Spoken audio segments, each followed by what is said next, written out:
Mudando de assunto, a doença celíaca é uma doença autoimune crônica do intestino delgado causada por uma reação ao glúten, que tem um diagnóstico complicado.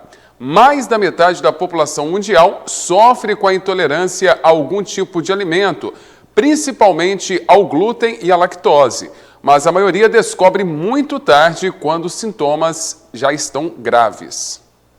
A doença celíaca é uma doença autoimune causada pela intolerância ao glúten, uma proteína encontrada no trigo, aveia, cevada, centeio e seus derivados. A doença celíaca nada mais é do que uma reação do sistema imunológico do nosso intestino a uma partícula muito comum ao trigo, que é o glúten, e isso vai causando uma inflamação a nível intestinal, que pode ser mais grave, dos pacientes que às vezes são muito intolerantes, ou menos graves. Isso tudo vai depender da dinâmica da doença e como ela está se manifestando, como ela está progredindo. A profissional ressalta sobre o tratamento da doença. Normalmente ela descobre com sintomas gastrointestinais, muitas vezes inespecíficos, E a gente tem o péssimo hábito a não dar muita atenção aos sintomas que o intestino da gente traz, porque muitas vezes ele não debilita a gente nas funções diárias.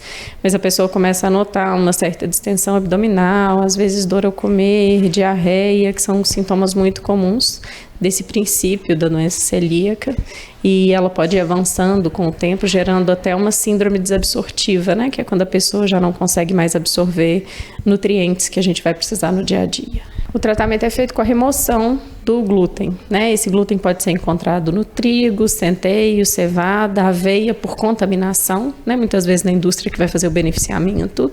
Algumas pessoas vão ter que ter um pouco mais de atenção, outras um pouco menos, algumas só de retirar o glúten especificamente já notam uma melhora do quadro, e algumas pessoas não podem nem passar perto, partículas de glúten no ar, ou alguma colher que tenha sido utilizada para mexer uma preparação com glúten, mesmo depois de lavada. Às vezes, se a pessoa for consumir na mesma colher, ela pode ter os sintomas e passar mal com mínimas partículas. Então, essa administração vai depender mesmo de paciente para paciente. Em alguns casos, buscar por um profissional é de suma importância. É essencial procurar um gastroenterologista, um coloproctologista, para poder fazer o diagnóstico primeiro.